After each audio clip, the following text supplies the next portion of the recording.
Your station, 101 FM, with Saturday Sports Scene.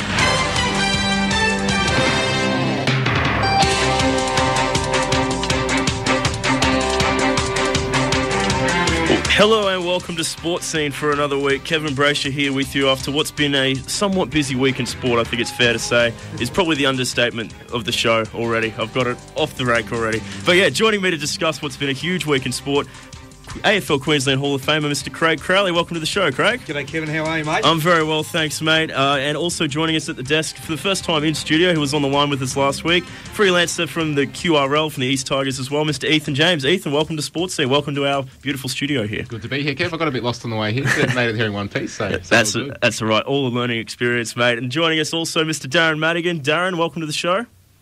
Good morning. Just another quiet week in Australian sport. Nothing to see here. Move along. Move along.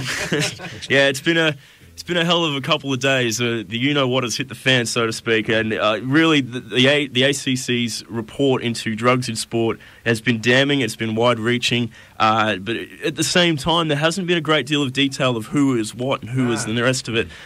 So much of it to talk about, and it's going to go on for a really long time. I can sense it already. But we got Nick Smart, News Limited's Nick Smart. He's down in Melbourne at the moment, but he will be on the line with us to take us through all the ins and outs of it. But Craig, what was your initial reaction to it all as it unfolded this week? Well, as I said off air, it's never good to have drugs in sport, but it's across the board, you know. So it's not really particularly attacking one particular code, which is good, or which is a bit weird. The thing which I thought was strange, you see all the people from ASADA and all these people who have worked and moved on, they don't seem surprised by it. And that was the sort of the outstanding thing about it, is that, oh yeah, I knew this, you could see this was going to happen. I thought, well, why didn't you come out earlier? Why didn't you try to nip it in the bud? We'll talk about it in more detail later, but Darren, what were your initial reactions as well? Well, it started off as a footy story. I mean, overnight we thought, okay, Essendon's in trouble here. And then all of a sudden the thing's blown up into a sports-wide scandal here in Australia. Look, you know, for me, and we'll discuss it later, but for me this story isn't about drugs, it's about crime. And we're seeing it in Europe right as we speak, and we saw it in 2005, 2006 in Italian football. The whole drug thing to me is just a thing for when you're actually. I'm having one of those mornings again. It's basically just blackmailing people to actually get what they really want, which is the dough. I mean, when you start hearing stories about 40-odd million bet on one game of A-League soccer, you start to worry about things around the place. So, yeah, for me, this is about crime, and we'll talk about it a bit later. But, it's very, very serious. Yeah, as I say, we'll get Nick Smart on the phone just after the first break in about 7 minutes' time to talk all through that. But before that, there's a ton of results to go through. There was a lot happening last week. I was really one of those nights we're just flicking through everything to see what was happening. But in the cricket, the West Indies all out for 220. They were in a real spot early on in that innings, but Kieran Pollard comes out with a brilliant knock over 100 there and saved that innings for the West Indies. Gave them something to bowl to, but in the end, Australia not really troubled. 5 for 221. They get a 5-wicket win. Shane Watson was the star with the bat. 76 he got from 129. And a great return for Shane Watson. Earlier in the week, he picked up a century in Canberra. Australia now 4-0 up in that one-day series. There hasn't been a lot of competition in this one-day series. It's been one-way traffic from start to finish so far, hasn't it? Yeah, well, the situation that I think one of the commentators said is that they don't know how to graft an innings. They just it's either over the top or out. And they haven't got many batsmen that can sort of manufacture an innings, and that's what seems to be happening. I think Mark Taylor said it. They're trying to hit out, and make big runs or get out. So it just doesn't seem to have any sort of rhythm to it. Sure. In the A-League, round 20 got underway Thursday night, but last night we had Adelaide United, a 1-0 victory over the Melbourne Victory. It was a really good win there for United. It snaps a 3-game losing streak. Gets them sort of back on track after a wobbly period after losing their coach a few weeks ago. On Thursday night, the Central Coast Mariners did it easy, 5-0 over the Wellington Phoenix, extending their lead at the top of the ladder to 6. They're way out in front, the Mariners, looking very, very good. In the boxing last night, Sonny Bill Williams up against Francois Botha. He wins by unanimous decision, but as we often see in boxing, there was a little bit of controversy, as we often see. And Darren, I still haven't seen an explanation as to why the advertised 12 rounds was cut to 10 rounds all of a sudden.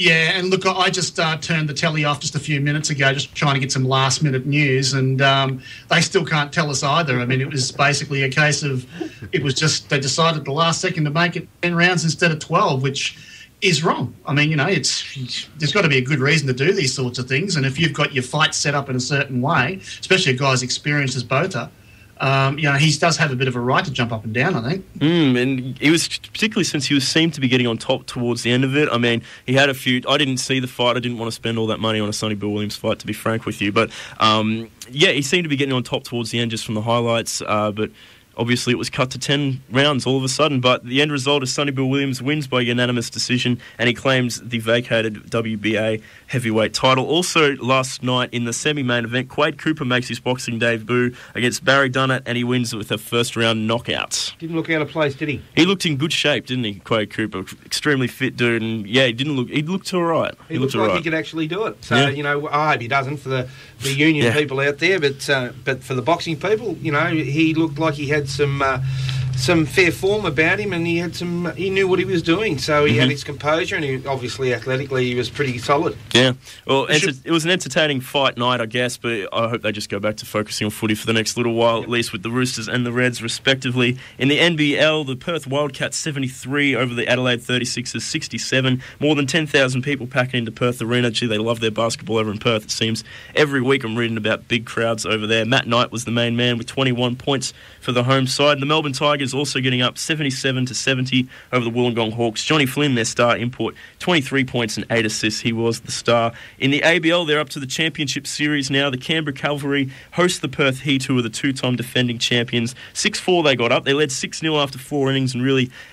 despite a late fight back, never really looked like losing that game. The Canberra Cavalry, 2 more games to be played tonight and tomorrow night, so keep an eye on that. The AFL All-Star game, the Indigenous All-Stars get up 14-6-90 over Richmond 6-4-40.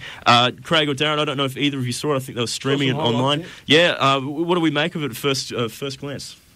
Was there a game, was there? Oh, that's right, Richmond. That's right. We were 36 points down, I think, at halftime. New captain, the side's first hit out for the year. They played it at Traeger Park. You know all about Traeger Park, Craig, in Alice Springs. It's 8,000 people there last night. It is the original game, but they probably could have done a better job of promoting it, I think. I definitely could. I didn't even know it was on until about Wednesday. No, it was that, what you said, Darren. It was a promotional game. A little bit of a trial and error for the Tigers. I think the Tigers need it. Obviously, they haven't performed that well up in the heat, especially in Cairns against the Sun. So whether they're attacking that angle, I don't know. But it was Michael O'Loughlin, who was the coach of the Indigenous side, was very impressed by it, and he was very honoured to be involved in it. Yeah, and look, it has been. I mean, it's been going for, a bit over a decade now, I think. It's been a very popular game. It's usually played up at Marara Sports Complex in Darwin, if memory serves. But this year they decided to play it at Traeger Park. I mean, obviously to spread the word a bit more. A few clubs have been involved in this down through the years. I think we've had both Port Adelaide and Western Bulldogs have actually played the match down through the years as well. I think clubs do like to get involved in it because it makes them look a bit better too out there in the wider community, outside of their normal base. And I just think possibly the AFL, I mean, they probably took their eye off the ball this week for good reason. I can understand why, but really this is a game that should have been a lot better promoted. It definitely deserves that. Last thing, Kev. Look, I reckon it was well done by the AFL because they didn't overshadow the Rugby League Indigenous game at this stage, so I think that was pretty important. Fair enough. And the last result I want to read out from the Super Bowl early this week, a massive universal spectacle, this one. 34-31, the Baltimore Ravens up over the San Francisco 39ers. But the big story was the 35-minute delay for the power outage in the stadium. I've never seen anything like that. Darren, have you heard of such a big event being delayed for that long because the power went out, somebody blew a fuse or something? I don't know what happened. Not a massive event like that. I mean, we had the situation with, I think, St Kilda and Essendon years ago with that end of that AFL match, but this is the Super Bowl. And poor old Louisiana New Orleans Essendon has enough problems down through the years. But the game was over. Oh. The game was over up to that point. I think it was 28-3 or something like that. 28-0 even. It just changed the whole game. 39ers got right back in it, but the Ravens found a way to hang on in the end. But you're right, the delay really changed the momentum of that game. But we'll leave it there. We've so many results there to get through. It's taken up so much time already. But we've got to go to a break. When we come back, we'll tackle this drugs and sport mess. We'll get Nick Smart from News Limited on the phone to help us do that. Tune into Album Contemporary 11th of February, 7pm till 10pm for a special feature on the British invasion. Those bands and artists that changed the world, and not just in music, from 1963 to 1969 and beyond. The so-called invasion was a catalyst for extraordinary movement across the globe in attitudes, fashion, politics, and so much more. This is a 3-hour presentation of the songs that brought about the New World Order in contemporary music in your city, your station, 101 FM. Life. Life is for living. So live it. Life. Life is for giving. So give it. Giving blood is cool. Needing it isn't. Red Cross. Give a little. Life is for living. Life is for giving. Help save lives. Please give blood.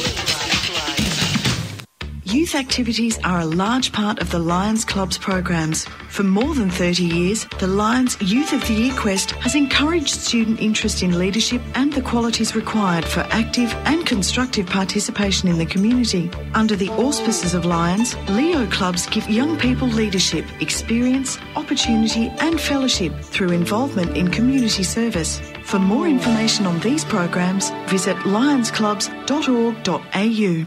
You decide to shave for the Leukemia Foundation's World's Greatest Shave. Your new look makes you brave. Brave enough to rescue a kitten.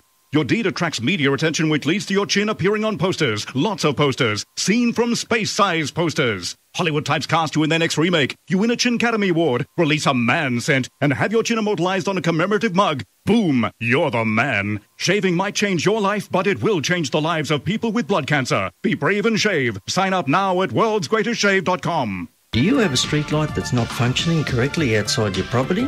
Perhaps you've noticed a floodlight over a zebra crossing that's not operating.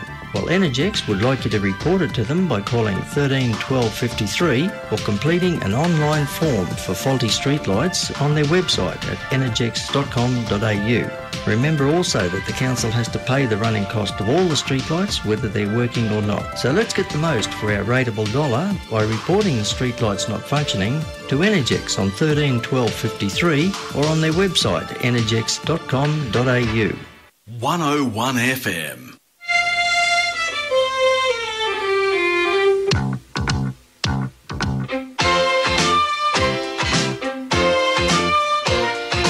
You're listening to Saturday Sports Scene on 101 FM.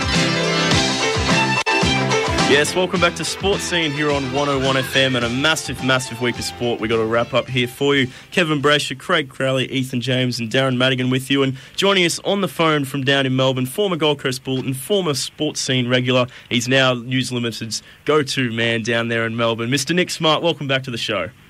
Hey, Kev, how are you? Very well, thanks, mate. We're very happy to have you here. Probably not the greatest circumstances to be talking on. It's been dubbed the blackest day in Australian sport and all sorts of things like that. But the ACC's handed down a 12-month report, or 12-month investigation into drugs in sport. What it's found is widespread use of prohibited substances, including peptides, hormones, and illicit drugs in professional sport. This use has been facilitated by sports scientists, high-performance coaches, and sports staff. Crime groups have been distributing clubs with performance-enhancing drugs, and coaches and or support staff have orchestrated and or condoned the use of these substances. There's a lot of heavy language there, Nick, but can we give some sort of, all-round thing? What does this all mean? What does this report mean for sport in Australia? Well, I guess, Kevin, it really just hit us between the eyes, didn't it? I mean, we didn't really even know this was going on. I mean, and then all of a sudden Thursday comes along and there's a media conference in Canberra with the heads of every sport, and it's got to say it was a massive day, wasn't it? I mean, and it's really sort of hard to know where to start because it's just so all-encompassing, and I guess with the nature of the report, I mean, there was no real specific real specifics mentioned, and that's what makes it hard, because it kind of tarnishes everyone with the same brush, because they can't really name names and anything yet. Mm-hmm. So it's put everyone under the microscope, and it's just been such a massive story in so many different ways. And there's just so many repercussions that can come out of it, and so many ramifications. It's really hard to know where to start. Yeah, well, before we go any further with that, it's a good point you bring up that everyone's sort of been, covered with the same brush here. I'll just play a quick grab that Phil Gould had an interview on the Today Show yesterday. He had something to say about this topic that is along the same lines. This report from the Crime Commission yesterday is full of words of maybe and could be and suspected and potential. No one has been named, no club has been named, no sport has been named. It's a broad brush condemnation of Australian sport everywhere, and at the moment everyone is guilty, everyone is tarnished, and I'm not sure, even if they do find pockets of illegality, how you instead repair the integrity of everybody else who is in fact innocent. It was an extraordinary attack on Australian sport yesterday. It's a fair point he makes, isn't it, Nick? Oh, it is. It absolutely is, and that's why it's been so difficult, because he has everyone suspecting somebody else, and that's just the nature of the report. And until we get any kind of specifics, it's going to continue to be like that, and we're going to continue this just sort of wild speculation about all the different sports. Hey, Nick, we'll speak about the Aussie rules side of it for starters. You look on the interviews, you see Andrew Demetrio, really stamping forward the efforts they've put into the drug. Their drug laws in the AFL, and they've been quite stringent. Where does this actually put them now, knowing this has happened? And they were trying to stand alone as probably one of the biggest AFL, or the biggest drug detectors, I suppose, and being so harsh on it. And this is broken out. What comes from it from the AFL side? Well, that's the thing, Jack. I mean, there's a lot of there's so many questions in terms of the AFL. I mean, the AFL have always been so. They in their own words, that they think they've always been very strong on the drugs policy. Obviously, it's a very controversial policy that they've put in place, and this has sort of made them. This whole what's come out this week, they sort of had to sort of eat their words a bit and just admit that. Well, we thought we were doing it well, but it looks like perhaps not. And we've seen, obviously, it all started this week with the Essendon Football Club and what's happened there. And I tell you what, it just changed it's changed everything, because it's just proved to them that it's not working for them. And everyone's sort of laughing at Essendon at the moment if they're not a supporter of the club. And but I don't think they're going to be Robinson Crusoe in that regard, because it seems like there's probably multiple clubs involved. Well, let's talk about Essendon just briefly. I mean, that's how 24 hours before this ACC thing came out, we were all talking about Essendon was the thing. That was the focus of it all. It's sort of shifted away from that now. What is the situation with Essendon Footy Club at the moment, Nick? Well, still ongoing. I mean, that's the thing. This was the story a few days ago, and then the Thursday hit us between the eyes. But before that was the major story of the week. And still, I can assure you, down here in Melbourne, it is still bubbling along. And it actually does have quite a local angle to it up in Queensland with the Gold Coast, because one of the men at the centre of this investigation, Dean Robinson, known as the Weapon, did actually work at the Gold Coast Suns in 2011, and at Geelong before that, and it's been revealed this morning in the Herald Sun that a special AFL forensic team will investigate the operations of Geelong and the Gold Coast because of the involvement of the suspended Essendon high performance manager Dean Robinson. So and the Suns are aware of that. They know that they realise, well, we have to be looked at, of course, because a man who was central to this investigation did work at the club for a year. So that's where it's at the moment, and it's just going to be it'll be a long story. I think obviously Essendon are the ones in the trouble here at this stage, and it's just going to obviously it'll take a while for do we know what exactly was in those substances that were given to the players of the Essendon Football Club. You're listening to Sportzscene here on 101 FM with Kevin Braysher, Craig Crowley, Ethan James, Darren Madigan and Nick Smart, taking you through this whole drugs in sport mess, of course, with the Australian Crime Commission handing down their 12-month investigation and finding that there is widespread use of prohibited substances across sports in Australia. Darren, I know you're itching to say something. Come on in. Go on, Dad. Look, I think I've said it before, and good morning, Nicholas. Howard. To me, this is obviously about crime. We're talking about an investigation that's been going on for at least 12 months by their own admission. It's had the powers of a royal commission, including coercion. In a nutshell, what that means is you are compelled to give evidence if asked to do so. And, in the long term, these guys can end up, charging. So, basically what's going to happen from here on end, I hope, is that the various authorities are going to be given the ability to charge people, which they haven't been able to do in the past. I mean, sporting authorities like ASAD and that can't put you in jail. Well, they haven't been able to in the past. So now they're going to be able to bring people in and say, hey, guys, what has been going on? You're going to tell us the truth. If you don't, we'll find out some other way. We will investigate. And obviously for the last 12 months, we've had an investigation going on. It's come out, as Nicholas said, it's hit us between the eyes, and it really has, because, this started off as a footy story. And then within 24 hours, it turned out everybody was watching their rear end around the country. Every sporting organisation was coming out to try and say something, to try and cover themselves. This, to me, is far, far more serious than drugs in sport. And I know that sounds crazy, but this is about organised crime in a major, major way. We've seen it happen overseas. It's happening right now as we speak in Europe. We haven't even had a chance to look at that because of what's been happening this week. It happened in 2005, 2006 in Italy, in the Serie A, which at the time was the number one football competition on the planet, and you had four of the biggest names in world sport drop down 2 and 3 divisions and only ended up in the second division on appeal afterwards. It didn't kill their sport, but it gave you an idea of the many hundreds of millions of dollars involved in sport. Down through the years, we've always known about cricket. The subcontinent, which represents something like 75% of the money in world cricket, is a multi-billion dollar industry, the betting side of things, just on that one sport alone.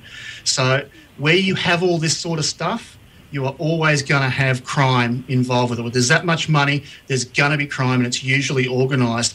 And the way you get these people to compel to go on your side is by using blackmail. And there's no greater way of blackmailing a professional sports person than through scandal. No, you're right, Darren. I mean, let's talk about now the public reaction to all this. And Nick, I'll ask you, if it comes out that a lot of high-profile sportsmen or sports teams or whatever are using these drugs, they are wound up in match fixing and other criminal activities, how does this affect the Australian sporting public and how they view their athletes? Because for a long time, rightly or wrongly, a lot of people in the Australian sporting public have been of the belief, oh no, that stuff never goes on here, that's only an overseas problem. That perception's really been shattered, hasn't it? Yeah, it has. We've probably all been a bit naive in that regard, haven't we? I mean, and I guess, well, that's the doomsday scenario, isn't it, Kevin? I mean, if it does, I mean, it's just a matter of time. It's just, specifics will come out, just a matter of when. And it's a case of, the doomsday scenario is that, there's multiple clubs, multiple players across both, all the codes. I don't know how you come back from that. You just really have to weed out who's responsible and almost start again, which is you really do hope that it's not as bad as what you could envisage in your mind. And I just wanted to ask briefly, also in the report there was talk, not just professional athletes, talking about, like the next level down. I also wanted to ask Craig Crowley for a second. In terms of like the state league, for example, I'm going to be careful with this. I'm not accusing anyone, but did this come as a shock, Craig? At the state level, or is this something that you think you may, people? There's always been a bit of scurry about maybe performance-enhancing drugs across state league levels across Australia, or is this completely news to everyone in that regard? Well, we actually. I think it's a bit of a knee-jerk reaction, but we're going up in the next couple of weeks and getting totally informed about the drug situation. So every club will be advised on what should be done in that regard. In the way, look, I think the difference between state league at our level, I know there's state leagues down in Victoria and Western Australia and so on and so forth, at our level, it's not your employment. It's not your job. The amount of money that's involved, that's the killer of the whole situation, the amount of money that's involved in the sport down in Victoria. Like, not only is there money in what they get paid, the money in the possible betting of it now, that's all come to the fore. I think that's more important than what actually goes along through here. At times we know it's a bit of a retirement fund for a lot of AFL footballers to go to State League. Well, they don't need to go into that sort of situation. They'll play on ability alone. And the kids that are up and coming want to be as clean as they possibly can anyway. So I reckon if anything's involved in our level, it's probably recreational.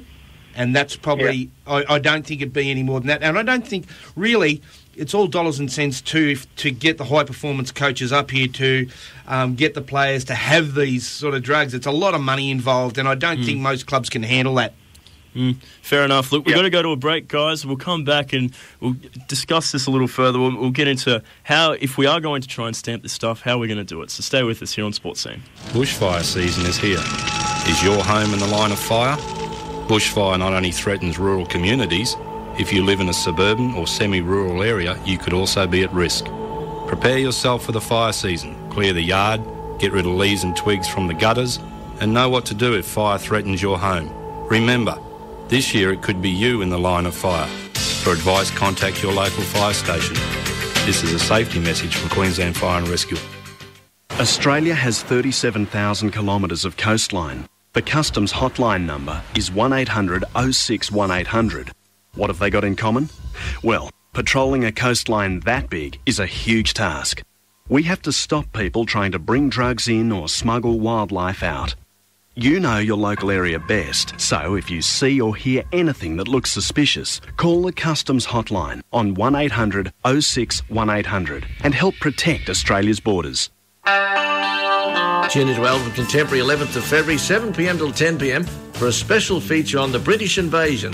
Those bands and artists that changed the world, and not just in music, from 1963 to 1969 and beyond.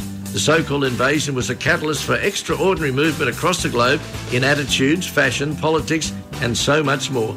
This is a 3-hour presentation of the songs that brought about the New World Order in contemporary music in your city, your station, 101 FM. Australia, you know, has the most amazing beaches, but we have to look after them. Hi, I'm Steve Liebman with a tip on how you can support coast care. Australia's sand dunes depend on native plants and grasses to hold them in place. So to help them survive, stick to walking tracks when you're heading onto the beach and don't drive, ride trail bikes or horses on our dunes. And for more coast care information, call 1800 803 772. 101 FM. And now it's back to Saturday Sportscene on 101 FM. Yes, welcome back to Sportscene here on 101 FM. It's Kevin Braysher, Craig Crowley, Ethan James, Darren Madigan, and Nick Smart from News Limited still with us on the line. We're still going through this whole drugs in sport thing. We just had a pretty interesting conversation off air about just in the sense of how they go about stamping out and punishing people with this. The automatic ban for performance-enhancing drugs for players is 2 years. Now, we'll take Essendon, for example. They're under investigation that their sports scientist, Stephen Dank, yes, exactly, allegedly has been giving them a banned substance, right? So if the whole team has been taking those substances and they've signed off on it, do they ban the entire club for 2 years? Like, what's the way to stamp this stuff out, Nick? Well, I guess what we hear, the way they do it is it'd be individual bans for the players. So, but I mean, that's the way you say. If that's the whole list, I mean, every one of their players on their list with a 2-year ban. I mean, that's curtains for them, isn't it, for the next 2 years anyway? So that's how they do it. They wouldn't ban the club, per se, but by stamping out the players, you're effectively doing that, aren't you? So that's how they roll, so to speak. The next question I asked with that, and this is where my mind immediately went when I started weighing up that sort of thing, does the sports scientist, Stephen Dank in this case, does he become the scapegoat and he just gets a life ban or something like that and then everyone else gets off? Is he going to be the guy, or people like him, sports scientists, quote unquote? I remember a couple of years ago everyone was saying, get rid of these player agents, they're toxic to the games. Is a sports scientist going to become that new scapegoat that everyone, just get rid of the sports scientists and we'll keep our players? Probably, but I don't think that will save the players if they're involved, because SADA are pretty ruthless with this sort of thing, and they don't kowtow to the AFL like some others would. So if it's a case that they find that players, and it's still a big if at this stage, if they were, then it's not going to save them. I mean, sports science. The funny thing is because Andrew Demetrio, the AFL boss, has had a thing against sports scientists for a long time. So I tell you what, there's going to be a massive probe into the just sports science in general at AFL clubs, and I think you'll see it rein back in after this whole episode. Fair enough. Darren, I know you've got more to say about this whole thing. How are we going to go about stamping out the cheats in sport? I think you do attack the team. I think it's the only way you can. Look, attacking individuals doesn't work. It didn't work with athletics with Ben Johnson. Ben Johnson was a scapegoat. 6 of the 8 people in that race tested positive at some stage in their career. Ben Johnson ended up looking like the greatest joke in the history of sport, right? Nothing happened. We still had Marion Jones a few years later, right? So, and we still had Lance Armstrong years after that. It doesn't stop. Getting individuals doesn't fix the problem. I think you do attack the team. The team, look at what they've done with rugby. I think what rugby league did with the Melbourne Storm worked. Yeah. I think it was a great thing that they did. They still got to play. Their fans still got to see them out there, but they were heavily penalised. If we took a look at what happened with Carlton for a few years there after they lost their draft picks and all that sort of stuff, to a lesser extent, that made a difference as well. They weren't as dominant. So, I think you've got to attack the team. I don't think we can afford to. For some reason in this country, I don't know why we seem to be afraid. Other countries aren't. I mean, if countries like Italy and Scotland and places like that can take their biggest sporting names, bar none, and they dwarf the importance of our sporting names in terms of worldwide prominence, and take them and drop them down 2 or 3 divisions and virtually destroy them financially. Yep. To prove a point, why the hell can't we? Well, USADA was willing to bring down Lance Armstrong, and that was a national hero, so to speak. And if they're going to go after him, why can't we do the same? Ethan, I'll bring you in now. Yeah, I think just on punishing the teams in general, I think it depends on how sort of systemic it is and whether or not it's coming through the sports scientists themselves, or whether there's rogue elements of players that are sort of going outside the club to take performance enhancing drugs or anything like that. So I think it does depend a bit on the situation as to how the punishments are handled. So even more grey area, I suppose. So the crime, do the time for the crime given. Right. And then in the report they've said that they've found instances of coaches or support staff or officials coordinating it and orchestrating the stuff. So if there's signs of that, Nick, the whole club's got to go down, doesn't it? If the club themselves are putting the system in place. Oh, absolutely. If that's the case, and they won't struggle in that regard. In terms, they will.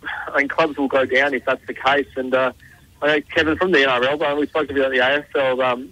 How is it shaping up in the NRL? Do you think there'll be a few nervous clubs, and Manly in particular at the moment? Well, yeah, absolutely. I mean, Manly and Penrith are probably the first 2 off the rank, so to speak, that the investigations have been launched into, and I've no doubt they'll be nervous about it, because you can bet your life if there's widespread use in the AFL, there's widespread use in the NRL as well. I wouldn't hesitate to say that, but yeah, they'd be nervous, absolutely. Particularly the ones. I mean, the first clubs they've gone to are these clubs that Stephen Danker's worked with or spent time with before in the past. So I think absolutely they'd be covering their tracks. The ARL has come out as strongly as the AFL has in the way that they've distanced themselves from, we will find these people, we will bring them to justice. They've set up committees, things like this.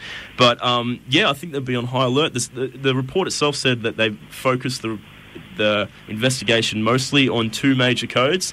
To my thinking, those 2 major codes would have to be the AFL and the NRL. Wouldn't you think? The biggest code. You think so? And I guess also, it's a little bit unrelated, but it's still part of the whole same investigation. When you talk about alleged corruption and all that, it came out this morning in Melbourne in the Age, the front page story that has been revealed that $49 million was gambled on an A-League match in December, which was between the Melbourne Victory and Adelaide United. And that's a massive amount of money, and we're not implying that anything went down there, but it's just pointing out that it's unusually lot of money to be gambled on a particular match. So, I mean, there's just so many elements to what has come out on Thursday, and this is just another one of them. Well, Darren, that $49 million betting plunge, that's something you and I spoke about off air before the show started.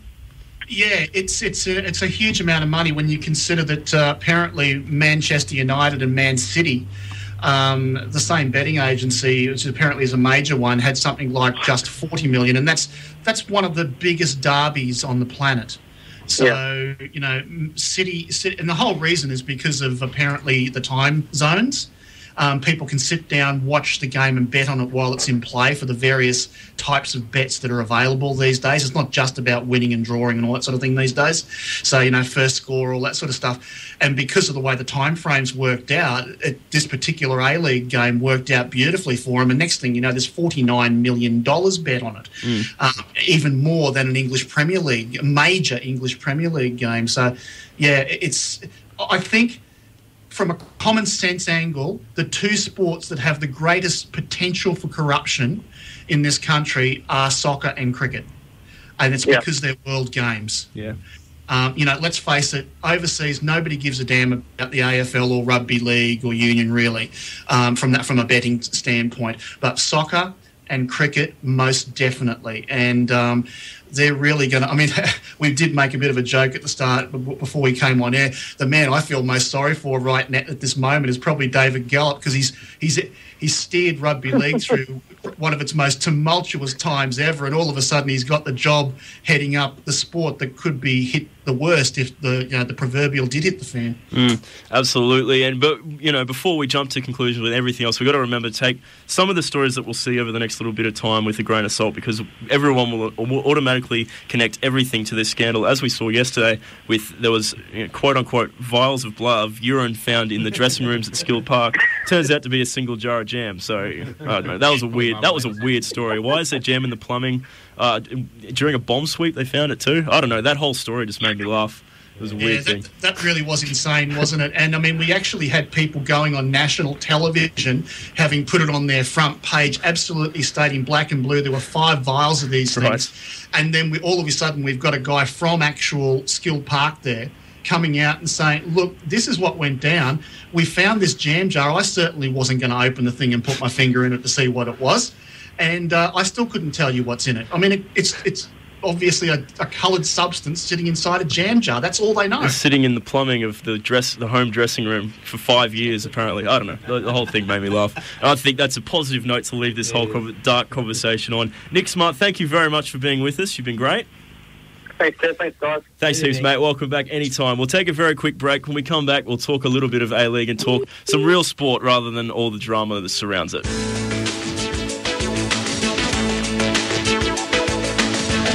You're listening to Saturday Sports Scene with Darren Madigan and Karen Mitchell on 101 FM.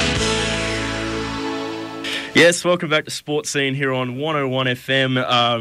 That drugs and sports story is just going to be ongoing for a long time. I think we're going to see more stories like the vials of urine found in the Titans dressing room in the times to come. The big interesting thing for me is going to be what the fallout is, what punishments, if any, that people get and all the rest of it. But we'll stay on top of it in the weeks and I'm sure months to come, because it's going to drag on for a little bit. But let's talk about some sport that is still going on, that we can focus on some positives here. Yes. And a definite positive in the A-League at the moment is the form of the Central Coast Mariners, who got a 5-0 win over the Wellington Phoenix, who are definitely struggling down near the bottom of the ladder. 4 second-half goals and a 5-0 run. They just look terrific. 6 points clear after 20 rounds. It's hard to see anyone really pegging them back at this point. I'm sure they'll take out the minor premiership there. But yeah, they're looking very, very strong, the Central Coast Mariners. But the side that has been with them all year, they hit a bit of a rough patch. They lost 3 straight. I'm talking, of course, about Adelaide United, but they bounced back last night, a 1-0 win over the Melbourne Victory, which was an important win for them as it keeps them up there in that top 4. The top 4, if you just take a quick look at the ladder now, Central Coast, Melbourne Victory, Western Sydney, and then Adelaide United. There's a 12-point gap there between Adelaide and Newcastle in 5th, so those top 4 sides are well ahead of the rest of the pack. But Newcastle in 5th, Brisbane Roar in 6th, the Melbourne Hearts 7, Sydney FC 8, Wellington Phoenix in 9, and can you believe it, the Perth Glory down in 10th, dead last year's grand finalists after they had a very strong start to the year. The wheels have just fallen off in recent times, and there they go, sitting down at the bottom of the ladder. Take a look at the rest of the round. Melbourne Heart up against that side, the Perth Glory. That's tonight down at Amy Park. We've got the Western Sydney Wanderers up against the Newcastle Jets at Campbelltown Stadium. Then we got Sydney FC up against the Brisbane Roar on Sunday at Allianz Stadium. The Roar, they're sitting there. I've said this a few times over the last few weeks, but they're sitting just on the edge of that top 6 spot there. And if I'm finishing up the top of the ladder, I don't want the 2-time defending premiers sneaking into the bottom of the ladder and making a late charge towards the end of the season. Wouldn't you say, Darren? Like, I'd be worried if the Brisbane Roar sneak into 6th spot. Oh, look, if nothing else, they've got the potential to cause an awful lot of havoc, coming in at that position. I mean, once they're in that top 6, they've proven in the past anything is possible. But I think the big thing is the amount of havoc that they can cause to the teams that are further up. So, I'd be pretty worried if I was sitting above them. And just quickly, before we move on, because we've got to still talk boxing and cricket before we get to the top of the hour. It's such a jam-packed show we've got for you here on Sportscene. We had a friendly during the week. The Aussies went down. Darren, whereabouts are the Socceroos? Are you a little bit worried about them qualifying for the World Cup this year, given their recent form? I'm not overly worried about them qualifying for the World Cup in terms of where we sit now in Asia, but yeah, I mean, I think we've got it. There's a lot of question marks over a number of players, and now with Lucas Neal being told this week he needs to find a club ASAP. Yeah, it's a difficult situation to be in for an Australian footballer. If they don't want to come back to Australia and play A-League, and it's been made pretty clear that you're not going to play for the Socceroos in the big games if you're playing in the A-League. You've got to be overseas somewhere, and if you can't secure a deal, it's a hell of a position to be in. And Lucas Neal, obviously one of our most senior player virtually. You wonder what's going on that front. There's a few players that have got a few question marks hanging over their head leading into qualification. That's my big worry at the moment, because we really do want our very, very best team in there. Fair enough. Look, we're going to go to a break now. When we come back, we've got the Sonny Bill, Quade Cooper circus to talk about, that boxing match from last night. It actually turned out to be quite an entertaining night that I've read, but yeah, there's plenty to talk about in that, plenty of controversy, plenty of fallout, so stay with us. Hilux Heaven and 4x4 Heaven are now in Beenleigh. They're not just a Toyota Hilux part specialist. They cater for all 4x4 enthusiasts, supplying new and 4x4 parts for most makes and models. Soon 4x4 Heaven will be able to take care of the DIY mechanic by offering a workshop for hire for those little jobs you know you can do yourself. Become a VIP customer and save. Contact Hilux and 4x4 Heaven at 102 Harburg Drive, Beenleigh, or call our sponsor on 3807 8828. Get ready for summer. Call our sponsor Thompson Cooling on 1300 852 869 to have your air conditioner serviced and be assured of clean, efficient and economical air conditioning in your home or office. Thompson Cooling will also design and install a new air conditioning system to suit your requirements. Interest-free finance available. Thompson Cooling, the Dakin air conditioning specialist, serving the Logan community. Phone 1300 852 869. Having a party or barbecue at your house this Saturday night? Make sure you tune in to Saturday Night Party Mix from 7 p.m. on your station 101 FM. Your city, your station, 101 FM.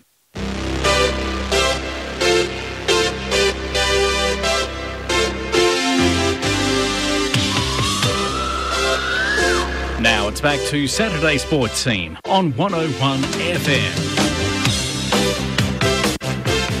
Yes, welcome back to Sports Scene here on 101 FM. It's 12 minutes to 9, your next fresh news update coming up at the top of the hour. It's Kevin Braysher, Craig Crowley, Ethan James and Darren Madigan with you. It's time to talk about the boxing from last night. Sonny Bill Williams up against Francois Botha. Sonny Bill Williams wins by unanimous points decision. Two judges scored it 97-91, the other one 98-94. So pretty clear win on points there for Sonny Bill Williams in his 6th professional fight. Botha, of course, fighting in his 61st. So a bit of a mismatch in terms of experience, but Sonny Bill got the job done in controversial circumstances. Darren, we've had 49 minutes of the show so far. Has anything else come up in terms of why the fight was cut from 12 rounds to 10 rounds? Because I spent a fair bit of time this morning trying to figure it out, and I couldn't find a reason anyway. Before the show's over, I'm sure I'll find it. But the final round, they reckon, was 10 seconds short as well. It's also interesting, too, that, and I'll try and bring up the organisation's rule book, but apparently the WBA, the sanction bouts are scheduled for 12. Exactly. It's going to be interesting to see whether this fight actually ends up meaning anything at all. If they're going to start doing that sort of stuff. So it's possible that, all sorts of funny business could go on here. But I'm just, as we speak now, I'm just looking it up, and I'll cut in on you a bit later on if I do find something. But at the moment, 10 rounds. They reckon the 10th round was about 10 seconds short. The usual excuses will be coming out. I didn't get a chance to watch the fight, but they reckon that the 11th and 12th round is when he comes good and all that sort of stuff. Right. And apparently, they reckon Sonny Bill was starting to run out a bit of puff and stuff. He was definitely looking a bit wobbly towards the end, but at the same time, Botha did hit him with quite a few cheap shots. He hit him at the back of the head a couple of times, and a couple of times when the referee was breaking him, things like that. But he's a wily old veteran, the white ball, as you say. So I mean. Yeah, if I'm a Roosters fan now, Sonny Bill Williams returns to training, I'm sort of thinking, all right, you've had your fun, let's stop, let's focus on the footy now. Wouldn't you say, guys? Just leave it be for a little bit, Sonny Bill. Yeah, exactly that. Look, as a boxer, he makes he's a great footballer. I think that's that's the best way to put it. I wouldn't like to jump into the ring with either of the guys. Don't get me wrong, but it wasn't a quality fight. He is a quality footballer, and look. He's had a go at it, and he has got a title now at this stage. So that's tremendous for him. But I really do think, he's out of his depth in the way of boxing. Mm-hmm. He's obviously a very strong man, very fit man. He's taken on and won, which is tremendous. But he is an elite footballer. He really, really is. And I think he should stick to that because I reckon, that's where he's really, really good at. As for Quade Cooper, I reckon he's got some potential there. Yeah, I mean, for both of them, got to give them credit for the fact that they are willing to step in the ring, because even if they're fighting a 44-year-old and in Quade Cooper's case, a car crash assessor in the form of Barry Dunnett, I mean, they're on the big stage there, they're stepping into the ring, and when that bell rings, it doesn't matter who's what, you got to put up or shut up. And to credit to both of them, they both step in the ring and they do it, they did the work, and like you say, Quade Cooper didn't look too bad. No, he looked quite good. Yeah. And the thing is, there's 2 points here. One, I'll just for the bout duration, page 21 of the WBA sanction book. All sanctioned bouts shall be scheduled for 12 rounds. Each round shall be scheduled for 3 minutes duration with a 1 minute rest between rounds. Then it goes on to the scoring system, 10 points. But the thing is, if you've got a couple of highly paid footballers, you've got them contracted, there's a series of sports that you are not going to really want your highly paid sports person who could be injured doing. They include things like jumping out of aeroplanes, jumping in racing cars, and I would think getting your head beaten in the ring for 12 rounds would be one of them as well, don't you think? You'd have to think boxing would be up there with UFC on this list of things you don't want your football players doing. So, I'm surprised they find a way to negotiate it with their contract. So, obviously, they got some sort of negotiating skills to be able to do it. But anyway, I'm sure that we'll probably see him again in the ring, whether it's after the footy season, 12 months' time, whatever. It'll still be a big event when it happens. So, we'll wait and see how much improvement Sonny Bill can put in between now and then. But until then, let's just enjoy him watching footy because they can both really play. Exactly so, right. You're listening to Sportzscene here on 101 FM. Kevin Braysher, Craig Crowley, Ethan James and Darren Madigan with you at 7 minutes to 9. Your next fresh news update coming up at the top of the hour. Time to talk a bit of cricket. Big news during the week, of course, was the Alan Border medal presentation. Michael Clarke, the most unsurprising medal winner, I think, ever. If anyone put money against Michael Clarke winning, you're crazy, because he was always going to win. 198 votes he got. That was 33 clear of Mike Hussey in second place. We talked a lot about it during the summertime because he was just so good. But what else can you say about how good Michael Clarke has been since he took over the captaincy a couple of years ago? He's been brilliant. Yeah, he's done everything possible. And then, it is the pinnacle of any sporting event is to have a best and fairest count, whatever you want to call it. It just seems that it's a bit isolated, this count, in my opinion. I'm not going to discriminate, Alan Border or his medal. I think it's great that they've got it, but I think there's got to be a better way of doing the voting system or something to that point, because it's harder on the bowlers. The bowlers don't seem to get the recognition they really deserve, and they really, at the end of the day, they do the bulk of it. They really break the back, and they work tirelessly all innings when they bowl. The batsman, obviously he's a champion cricketer. I'm not doubting that, and he is a deserved winner, but I think it just seems, and the reason I say this, he's won it 4 times, Ponting won it 4 times. It just seems to be, the same old. Right.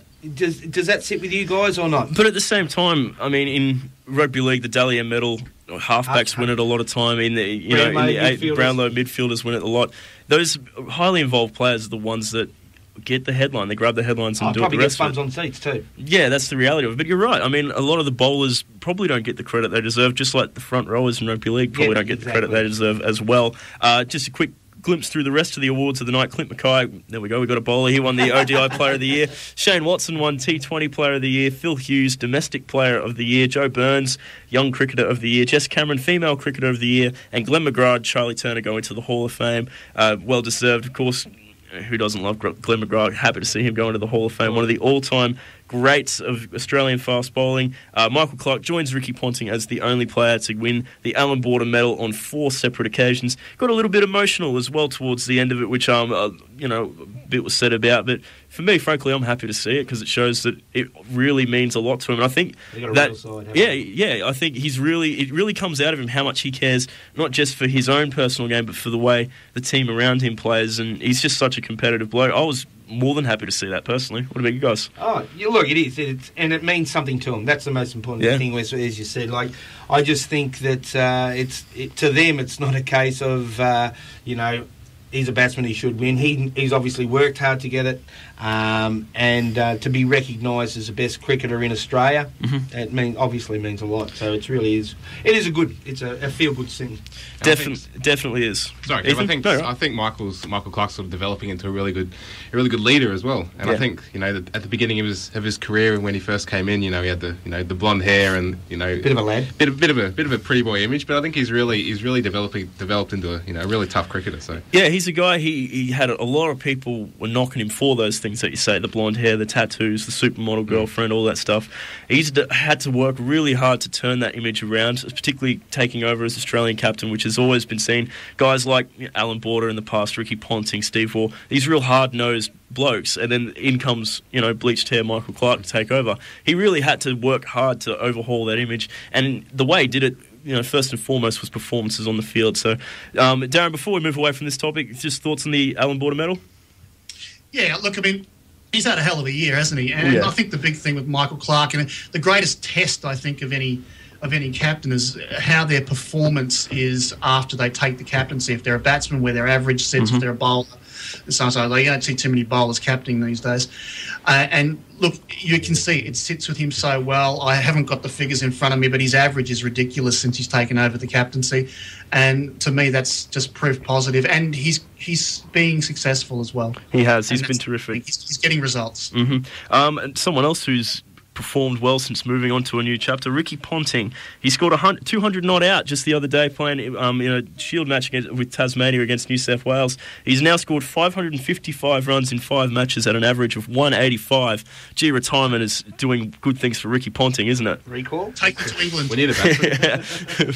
We could use him. No, he's been unbelievable in the domestic scene all season. We saw him, he killed it in the T20s as well.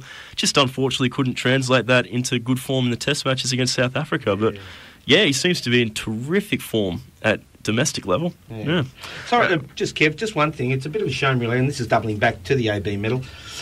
He's beaten, Michael Clarke's beaten Mike Hussey, who's retired on his own terms from test level. I find it very hard that they cannot find a spot for him in any T20 or 50 overs. It's a strange one. It's a strange call for a player still at his game and wanted to play it. Yeah, I mean, if he wanted to play it and give him the farewell that he so richly deserves, Mike Hussey, that guy. So, yeah, I agree. It's a strange one, particularly if they've done so much rotating anyway and given everyone else a go. Why not give Huss a go? Let him play. Why not have him play at the Wacker for one last time? Stuff like that. He's still at the top of his game, so. Yeah, you're dead right. Look, we got just over a minute until we got to go to the news, but one last thing I want to talk about on the cricket side of things. I mean, there's not a lot to say in that we've haven't already said in terms of the way Australia has performed against the West Indies. They've been very good, but the West Indies just haven't quite been on the pace. But one guy I want to talk about is George Bailey, a guy who's copped a lot of criticism in the past, people saying he doesn't deserve his spot, all the rest of it. He got a century earlier in the week. He's been a real rock in that middle order for Australia throughout these limited overs matches. Has he proved a lot of people wrong? I think so. Yeah. I think, as we talked about Michael Clark, he wins the medal because he's got the performance on the board. I think George Bailey, and he's a great captain too. He seems to have the faith of the players behind him as well. Not only just as a batsman, and his innings the other night was sensational. Yeah, definitely. And I mean, at the end of the day, it doesn't matter what everyone in the public's yelling out. As long as the players around you trust you and you get it done on the field, that's what matters. Look, we've got to go to the news now. When we come back from the news, stay with us because we're getting Lee Hanneschek on the phone to talk all things motorsport. There's been a big coup during the week. We got Webber versus Wingcup versus Stoner at the Top Gear Festival. Yeah, that's going to be something. So make sure you stay with us here on Sportscene. We'll be back shortly just after the news. Stay with us. Your station, 101 FM, with Saturday Sportscene.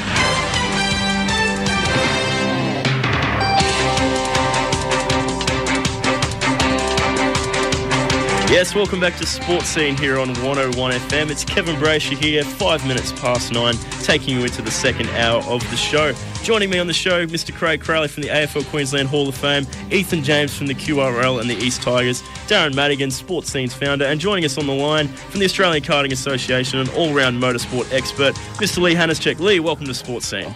Thanks, Kev. Great to be with you. It's wonderful to have you, mate. Some big news in motorsport this week. One of the biggest, as far as I can say, PR coups that I can remember in a long time. We're going to have at the Top Gear Festival in Sydney in March. We got Jamie Wingcup will race his V8 up against Casey Stoner's Honda bike, up against Mark Webber's Red Bull F1. How is this going to work? It's probably arguably three of the biggest names in Australian motorsport at the moment.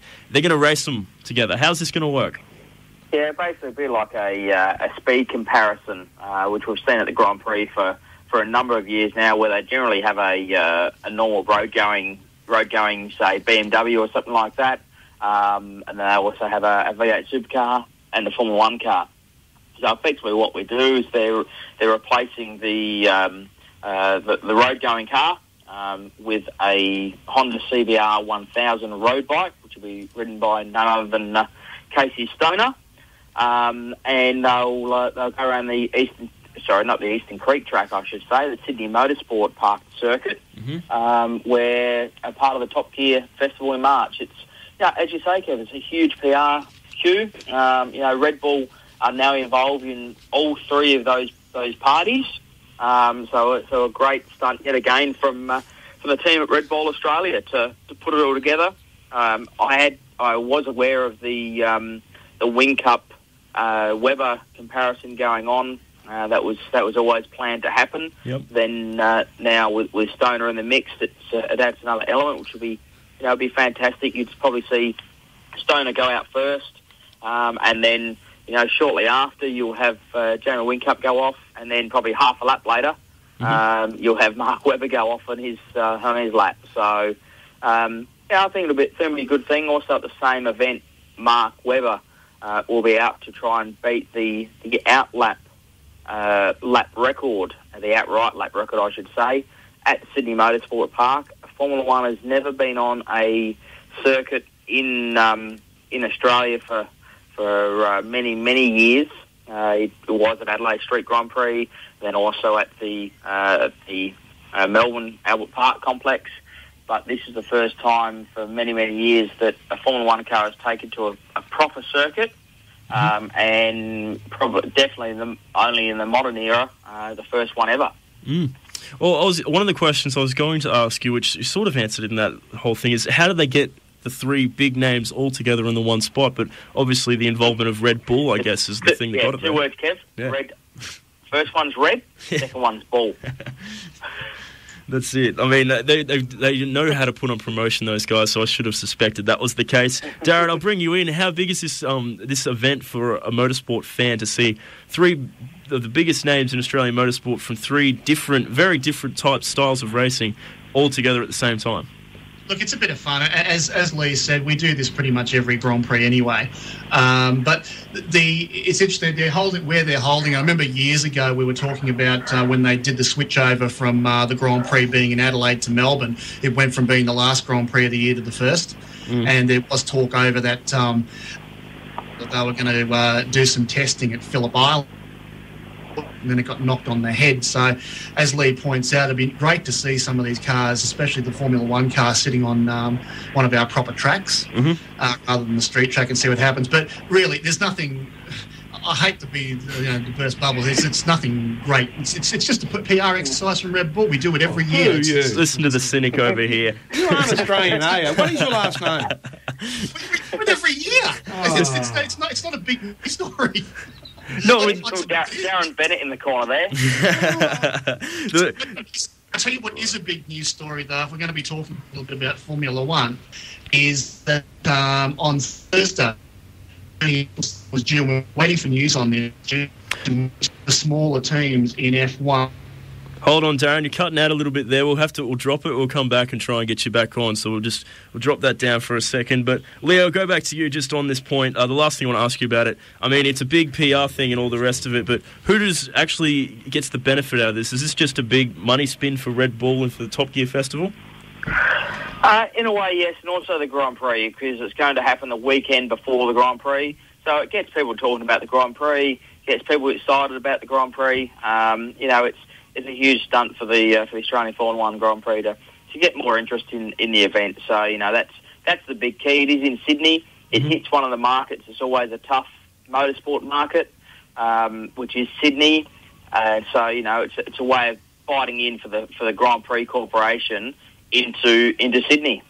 Dead right. All right, another big event happening over the weekend. The Bathurst 12-hour, mate. It's everyone, they equate Bathurst with the 1,000-kilometre race. The 12 hours is even longer in terms of endurance. So how's this one shaping up? Yeah, the 12-hour had previously been a big staple on the motorsport calendar for many, many years. And then it sort of lost its way. It was more a production car race, effectively, for many, many years.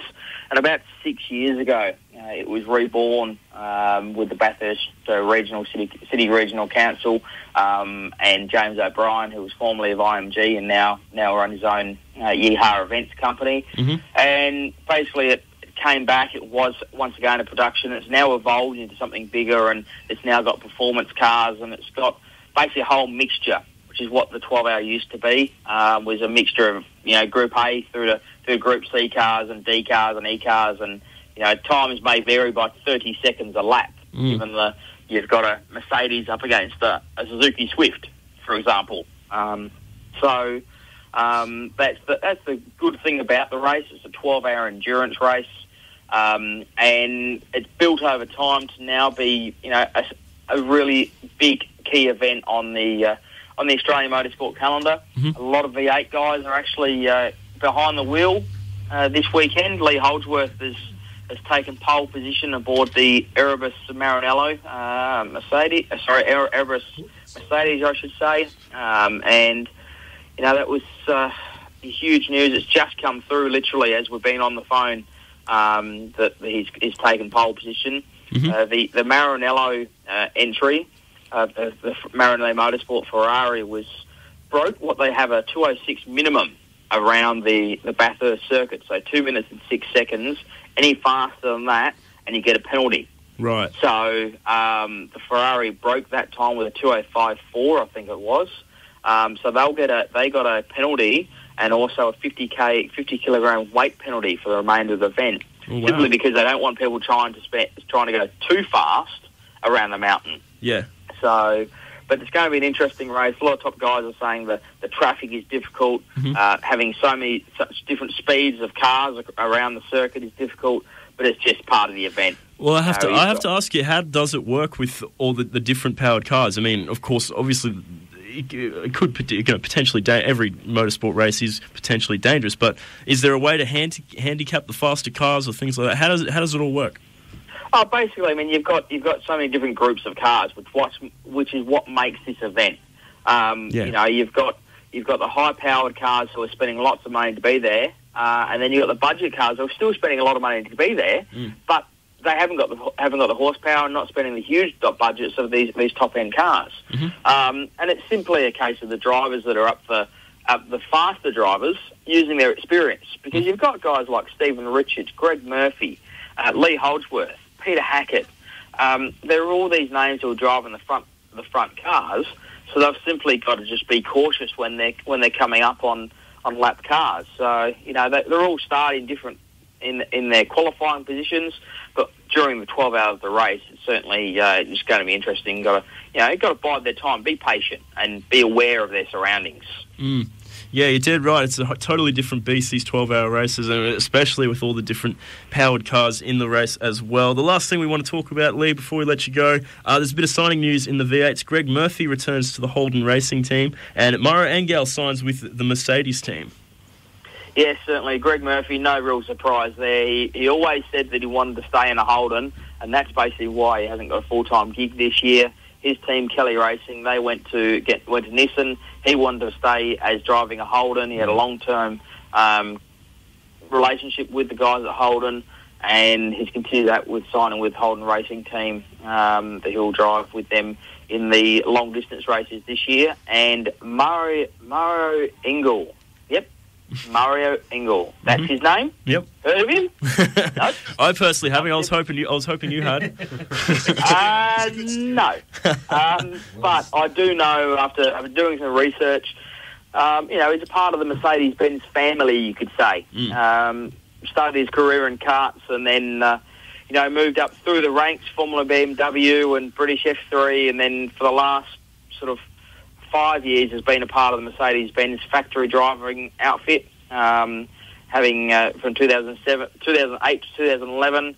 Then last year he did a lot of AMG work for Mercedes, included races out here at Phillip Island with Erebus, and then tested in a secret test in December with what was then Stone Brothers, now Erebus Motorsport. 26 is sort of starting to make a name for himself in the world of motorsport, and is now over in Australia now. It's great to have another international driver, take nothing away from that, but as Jack Perkins actually tweeted during the week, another international comes and takes an Australian drive, is there any opportunity that his drive can be taken by an Australian? And the answer is generally no. So, we see these internationals come in, and now we've got a couple of them in our championship, which is great for the championship. But we're limiting out our options for our Australian drivers to be able to perform and be at the top level. So it's 6 of one, half dozen the other. Do you want the internationals? Probably yes, to get that international recognition. But do you want to give the Aussies a chance and have these young guys who have got some absolutely talented young drivers going around, but just not being able to get the opportunities? I mean, it'd probably be a little different if the international name was someone that everyone, the ears pricked up the second they heard the name. But I don't know, I think you're right. You've got to find a balance between the two, and we'll see. We'll probably see more of it with the two new race classes in there with it. But, Leah, we've got to leave it there. Thank you very much for being on the phone with us today.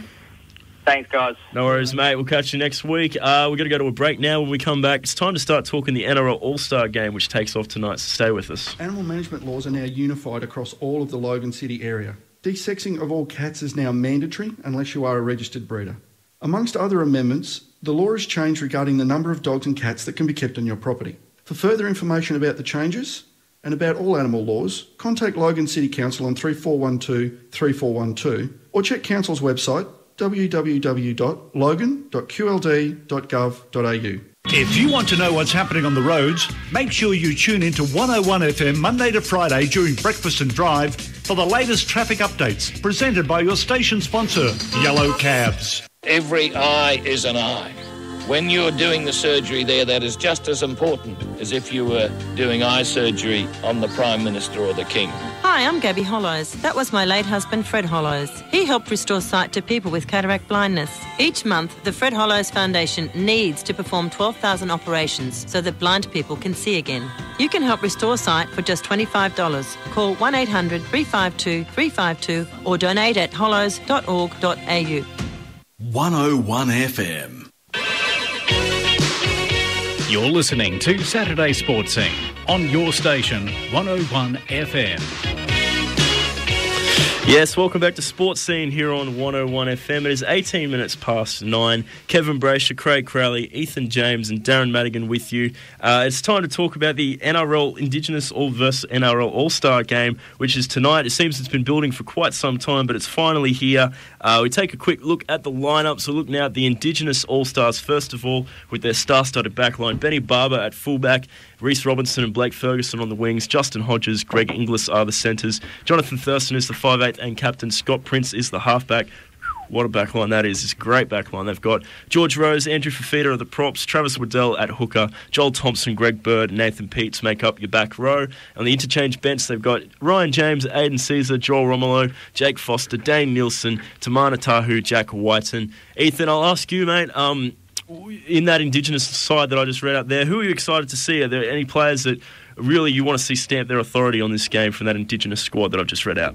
I think the biggest Benny Barber, without a doubt. Yeah. Love his play at fullback. He was an absolute sensation last year, coming onto the scene for the first time really in the NRL. So he'd be number one for me. But anyone in that back line really, Inglis as well, and Thurston. There's hopefully be a fair bit of flamboyance tonight. Yeah, there's plenty of flamboyance in that back line. I mean, just you look at that just to the centres. I mean, Hodges and Inglis have been such a force for such a long time in the centres, and with Benny Barber at the back. And I like the idea of Ben Barber linking up with Jonathan Thurston because ever since he came onto the scene, Ben Barber's been compared to Matty Bowen, and I know, Darren, you might think it's sacrilege to compare anybody to Matty Bowen as a North Queenslander, but he has, and to see him go along with Thurston will be very interesting, especially given there's some rumours going around that the Bulldogs are in the market for Jonathan Thurston. Perhaps we're seeing a preview for what we'll see in future years there. But yeah, I'm really looking forward to seeing that. Craig, you've got something to say? Yeah, just with Benny Barber, and this would be his first pretty much international, not international. Oh, he's played the All-Stars game before, but yeah, he hasn't started at fullback before. Do you reckon this could possibly earmark his state of origin or representative journey, I suppose, because he has sort of been the one that's always seemed to miss out. Mm-hmm. And, when, he had, as you said, he had a tremendous year last year. Could this catapult him into that fray? It absolutely could. We only have to look back a couple of years. Josh Dugan was an absolute standout in the NRL All-Star teams a couple of years ago, and it pretty much saw him leapfrog over Jared Hayne and Brett Stewart and all these other guys, and he was the first picked fullback for New South Wales in the first game of that Origin series. So absolutely right. If Ben Barber can stand up in this game against such high-quality players, in amongst other high-quality players, it's absolutely a very big thing for him if he can perform to that level. And I think especially, again, go back to the combination with Thurston, if he can establish some sort of combination with Jonathan Thurston will be in the Australian and Queensland team. So if they see that there's a real spark between those two, that can help Ben Barber as well. Darren, what are you thinking with the Indigenous All-Star teams there? Are we focusing too much on the back line? But really the big names are in their back line, isn't it? That's where the excitement's at. Well, I think these sort of games you're going to focus on the back line, aren't you? I mean, unless something crazy happens and it absolutely pours down rain and we've got to rely on the forwards again. I mean, as far as these sort of matches are concerned, all-star games, it doesn't matter what the sport is, they're all about scoring. Mm. And, that's where it happens, really, isn't it? That's true. Well, we'll look at the NRL All-Star team now. The fullback, Jared Hayne, moves into fullback to replace Billy Slater. It's a well-deserved spot for him as he was the highest voted player, just wasn't the highest voted player at fullback because Slater was, so he was on the bench. But Jared Hayne comes in to start at fullback. It's the first time he'll start in the All-Star game, so well done to Jared Hayne. On the wings, Aquila Uarte, Brett Morris. The centres, Sean Kenny-Dowell, Josh Morris. The 5'8" and captain is Benji Marshall. Adam Reynolds is the halfback. Front row, James Tamu, Ben Hannett, Cameron Smith, of course, is the hooker. The back row, Ash Harrison, Willie Mason makes his return to representative football, and Chris Hyington is the lock. Interchange bench, Robbie Farah, Tim Grant, David Shillington, Folletti Mateo, Justin O'Neill, Kieran Foran, and Sean Johnson. Paul Gallen pulled out during the week, which is why Hyington's come in. Cooper Cronk, of course, pulled out the week before. Sean Johnson comes in for him. The Indigenous side, we're talking all about their great back line, and that's what we all want to see, but I'll be honest with you, I love watching the likes of Cameron Smith, James Tarmo, Ash Harrison. These are some of my favourite players. So I really like the NRL All-Stars forward pack. That's something I'm really looking forward to seeing, how they all work together. And I think it's probably the key. Like, as much as it comes down to the excitement side of it comes from the backs, they can't do what they do unless those forwards go forward. And there's no better meter eater in the competition than James Tarmo.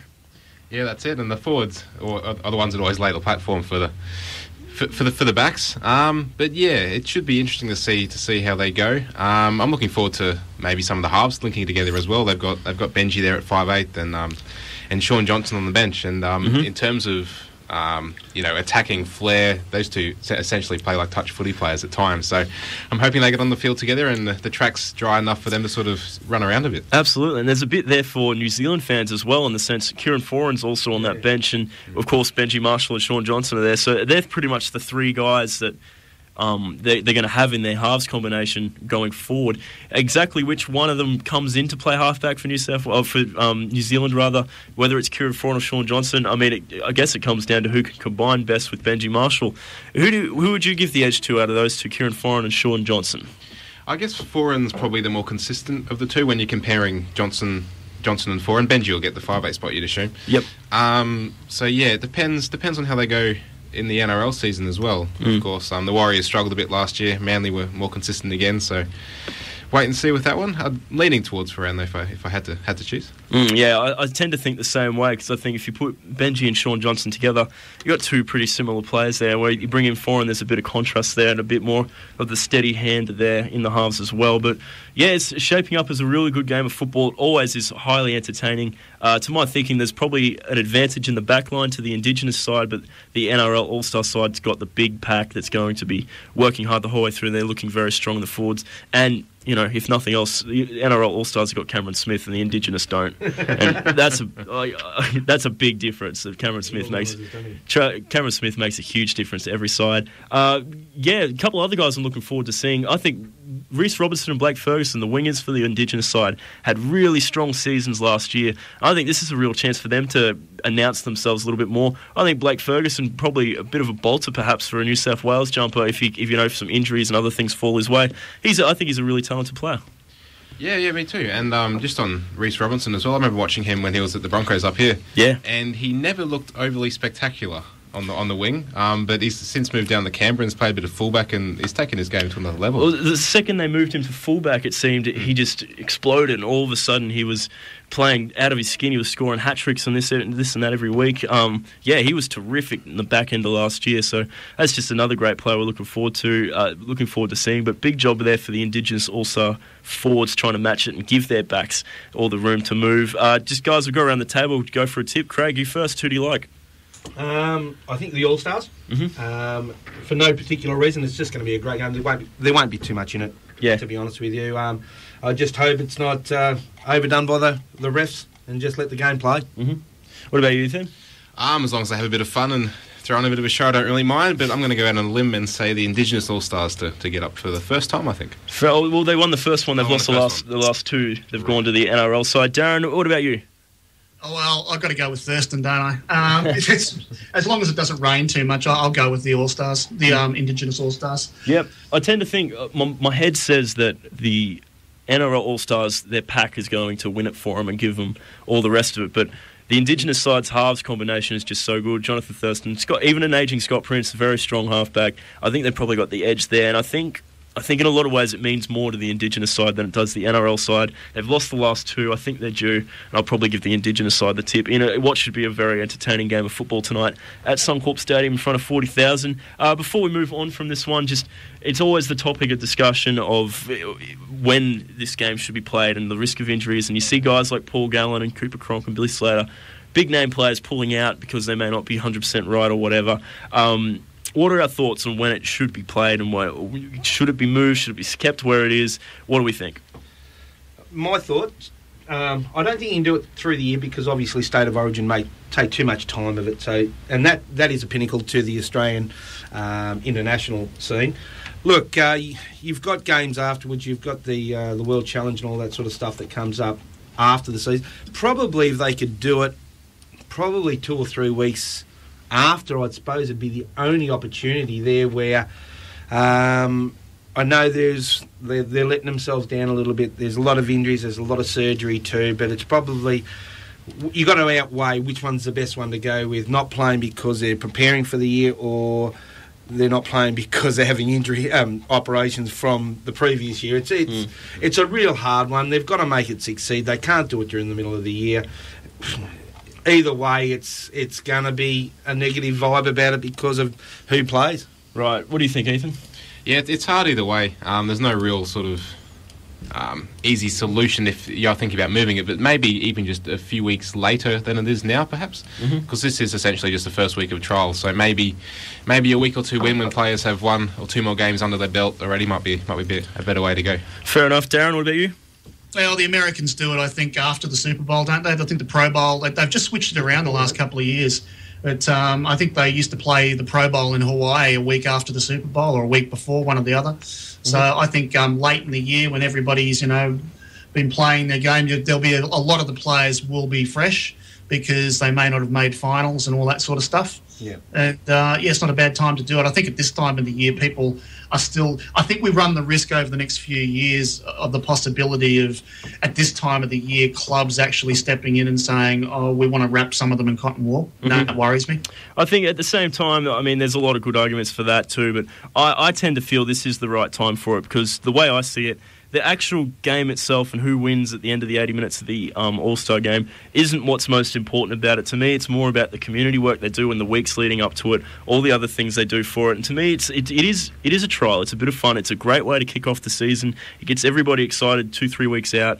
And the way I see it, there's more interchange people, so everyone's coming up. Not everyone has to play the full 80 intense-wise.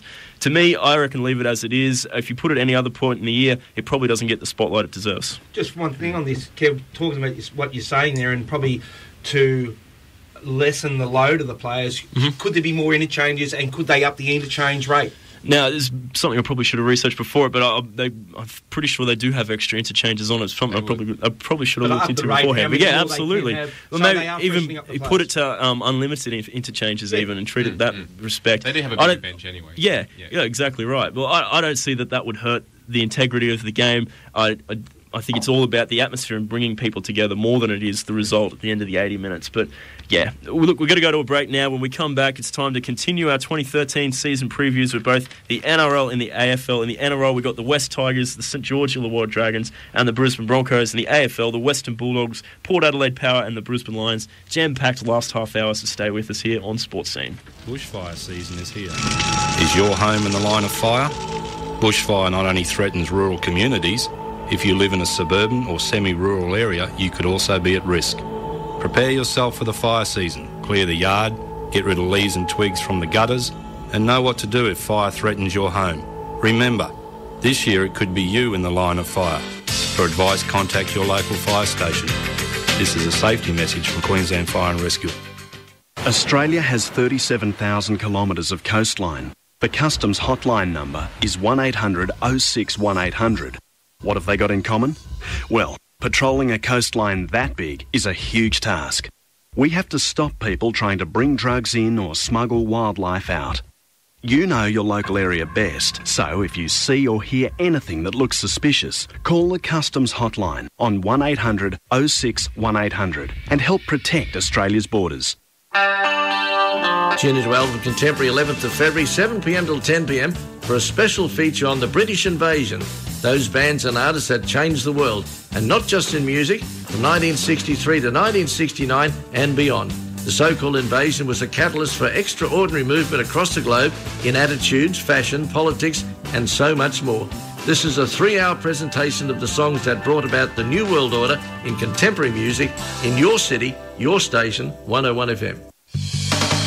Hi, I'm Nikki Buckley with a tip on how you can support Coast Care. Now, when boating, use biodegradable oil in your 2-stroke engine whenever possible and always anchor securely in a sandy space. The reefs and seagrass beds can be damaged when anchors are allowed to shift. For more coastline information, call 1800 603 772.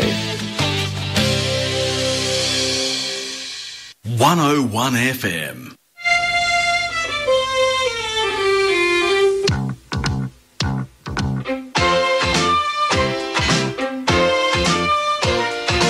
You're listening to Saturday Sportscene on 101 FM.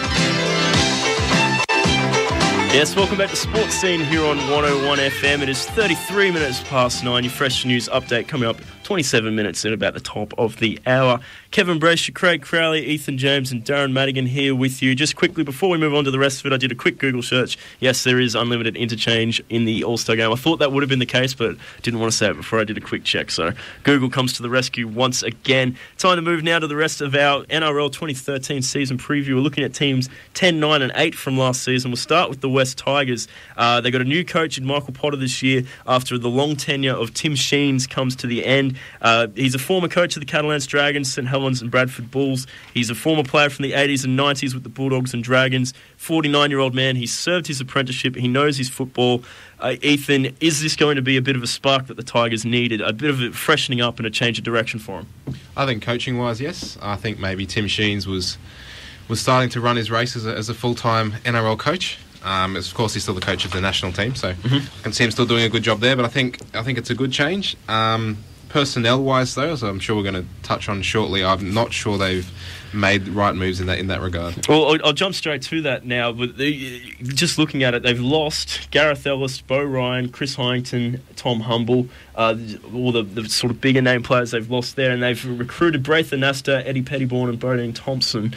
I think you're right, they lose a lot when they lose Gareth Ellis, Chris Hyington. They're probably their two biggest workers in that forward pack, lose both of them, and then they lose Bo Ryan, who I think is a solid first-grade player, but as we've seen, his off-the-field stuff, something every team needs is that player that sort of brings everybody together, and he definitely seemed to be that guy, the icebreaker sort of guy that held the team together as a unit. So I think there's a lot, they've lost more than they've gained there, but I'll ask you the gain of Braithen Astor. What sort of role is he going to play this year? They got Curtis Sirenen in the side as well. Is Anasta going to play at 5'8", or is he going to be pushed into the back row? I think he'll actually end up in the back row, especially with Ellis and Hyington having left. So they've got a bit of a void there to fill in the back row. And Anasta's probably not as fast. Well, he's towards the end of his career. So I think he might end up making a transition into lock and being sort of a ball-playing player sort of in that position. Definitely. And you look at the rest of the back row they got there, Adam Blair he used to play a similar sort of role at the Storm, a bit of a creative back rower. Liam Fulton's there to do the hard work, I suppose. But, I mean, if you got Braithen Astor and Adam Blair in that back row, there's a lot of creativity and a bit of spark there, something they probably lacked last year because everything had to go through either Benji or Robbie Farah. So I think there's probably a real advantage there with Braithen Astor if you can play that role at 13. And what about Benji and Robbie? They've always been, the 1 and 2 guy at the Tigers. All the expectation falls on those guys. What do you make, first, of their performance last year with the side? I thought probably Farah was outstanding in State of Origin, but was, along with Ben, he missed a fair bit of football through injury and suspension at different times, and both of them probably a bit inconsistent. How much of the weight falls back on their shoulders here in this side? Well, they're two dominant playmakers in the team, so they're always going to be the ones under the most pressure. But I think, Benji had an inconsistent year. I'm not sure whether he was, without being too harsh, as he was as fit as he could have been. Right. He seemed a bit off the pace at times. So, as you said, it does sort of fall back on them. But I think the other big issue for the Tigers is finding a fullback, really, because Tim Moulton was their fullback for the majority of last year, I believe. But there's a young bloke coming through, James Tedesco, who's a massive talent. Yes, so he did his ACL first round of last year, I remember. So it'll be interesting to see how that goes. They wanted him to play there, and they wanted Moulton into the halves off memory, but now they got Curtis Sirenen there in the halves as well. So it'll be interesting to see what the exact makeup of that side is. Before we move on to the rest of them, can they make the 8? They can make the 8, but if I was a betting man, I wouldn't put money on them making it. I think that's a good way to put it. I'd probably back the same thing because I think over the last few years it's hard to argue that they're going to be consistent enough to make the 8 given past performances, but there's plenty of talent on that side, and if Benji Marshall can be fit and firing all year, they can do all sorts of things because he's a magician when he's on. We move now to St George Illawarra Dragons. They finished 9th last year. Take a quick look at their gains. They've picked up Jared Beale from the Broncos, probably their big signing. They've also picked up Tyson Frizzell, Bronson Harrison, and a guy by the name of Josh Drinkwater, which is one of the best names in rugby league, by the way, I might add. He's from the under-20s in the Sea Eagles. Looks like he's going to be a guy who plays a role in halfback, coming in for the retired Ben Hornby, be probably him and Nathan Feen. The thing with the Dragons last year is that they defended exceptionally well. They're one of the best defensive teams, but couldn't buy a try at periods throughout the year. Is that going to change now with Jared Beale and perhaps a new halfback in the side? Short answer, I don't think so. Yeah. I can see them grafting away as they did last year, but yeah, I don't think they have enough spark out wide or enough creativity in the halves to really score points against the good defensive units like, Melbourne and Manly and those sort of teams. Yeah, that's the thing, isn't it? I mean, another thing with the retirement of Dean Young as well there, Mitch Rain he came onto the scene really well last year. He'll get the chance to play 80 minutes every week. If he can come on for 80 minutes every week and then this Drinkwater bloke or Nathan Fien or whoever steps up in the halves, maybe that is the spark they need to see there. Is there a possibility of that happening? There is a possibility, but they are young footballers. So I can't see them coming in and dominating straight away. Right. So it might be a tough year for the Dragons, I feel. Definitely. I mean, they're going to be another tough side. Every time you come up against them, you're in for a tough game of footy. But they just still there's not a lot in that back line you see there that you think, oh man, we've got to be on our game to stop this guy from scoring points on us. And that's been their trouble for the last couple of years. Even when Wayne Bennett was there was a criticism of them that they weren't great with scoring points. So we'll wait and see with the Dragons. I think probably a similar situation to the Tigers, probably thereabouts. I don't know. If they can fire in the halves and at hooker, they're a chance of scraping into the 8, but otherwise I think they'll probably be thereabouts. They won't be at the bottom of the ladder, they're too disciplined, but they'll be there or thereabouts. The final team we're going to talk about today, the Brisbane Broncos. This is something that's been bothering me with the Broncos as a Broncos supporter the last few years is the recruitment strategy at the Broncos for the last few years hasn't made a lot of sense to me, because you look at their recruits, they bought 2 players, Scott Prince and David Stagg, who both pretty much fell in their laps at the last thing. David Stagg didn't have a contract at the Bulldogs anymore. He's a former Bronco. They brought him back. Scott Prince got pushed out of the Titans. They got him cheap and they picked him up. They weren't going to buy anybody, but they did lose Jared Beale, Petro Sivanasiva, Ben Teo. Years past, they've lost guys like Darren Lockyer. This is a very well-off club, a club that one of the few clubs in the NRL that actually makes a profit. And they would be well below their salary cap, I would assume, with all the players they've lost. They haven't replaced those big names with other big names. What are they waiting for? What's going on, Darren? What do you think could be the strategy here with the Broncos and their recruitment for the last couple of years?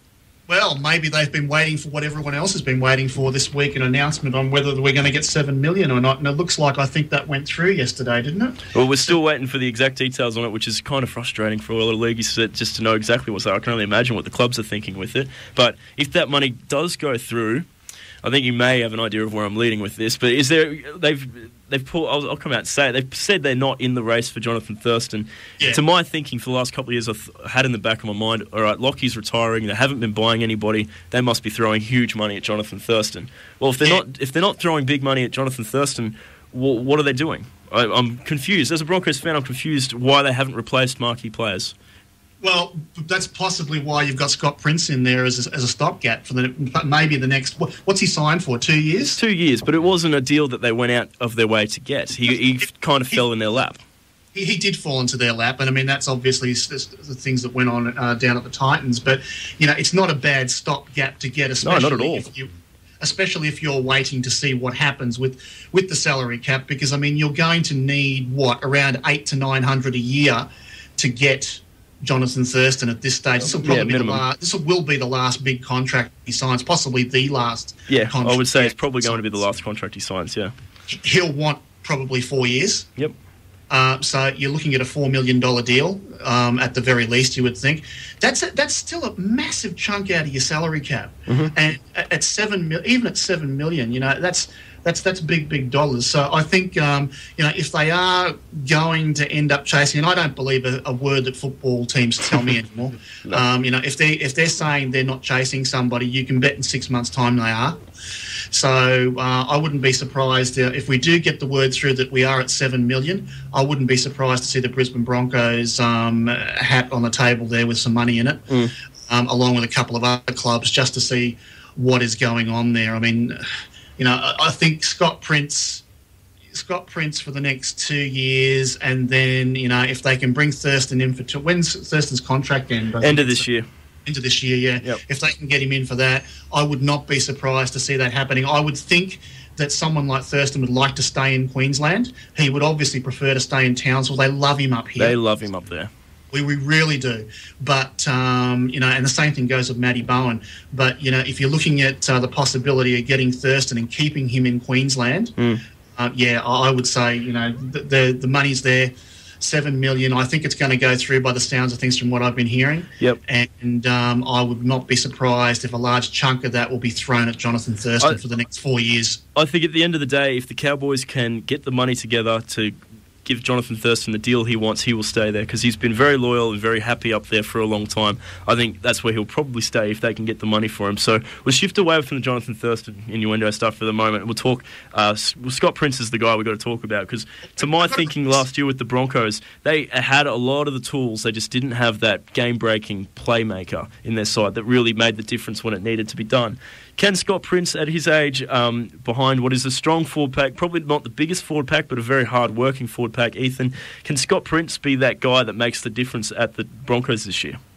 I think he can be, but by the same token, I was having a look at how the Broncos sort of travelled last season, and they were in the top 5 up until something like round 19. Yes, and that was with Wallace and Corey Norman in the halves. Yep. So they can obviously play decent enough footy with those two together, but they just sort of fell away at the back end of the year. Right. So whether or not Scott Prince I'm not even sure whether he'll be an automatic selection in the first grade squad. Well, there's a good question again on that. How exactly do they manage that? I mean, Jarrell Yaye's injury troubles, I think, are going to continue for us. I don't think we'll see a lot of him this year. I'd be surprised, given the severity of his injury from last year. So could we see Corey Norman shift to fullback and then Josh Hoffman move to the wing to accommodate Scott Prince in the halves? Yeah, definite possibility, and I guess that's the headache that Anthony Griffin has as coach, because there's so many different options that he can go with in the halves and at fullback. I think I read something from him the other day coming out and saying that Hoffman will get first crack at the fullback spot. So yeah, where that leaves Norman and Wallace and Prince vying for those two half spots. And don't forget Ben Hunt on the bench as well. And there's guys like Luke Capewell, the QRL Player of the Year last year in the wings, waiting to have a crack at fullback and other things. So there's options there for them. So it'll be interesting to see how they go. The Broncos, they were very strong for most of last year, but to my thinking, when it got to the business end, when everyone else went up a gear, the Broncos couldn't go with them. The Broncos couldn't quite go with them. And whether that was the inexperience of guys like Corey Norman and Josh Hoffman and these blokes, I guess we'll find out this year with an extra year up their sleeve. But we'll wait and see. I think it's unwise to tip against the Broncos making the 8 because they've made it every year except for one in the last 20-odd years. So I think you've got to tip the Broncos to make the 8. Whether they can be a premiership threat or not, I don't know. What do you think? I probably wouldn't tip them to be a premiership threat this year. I don't know.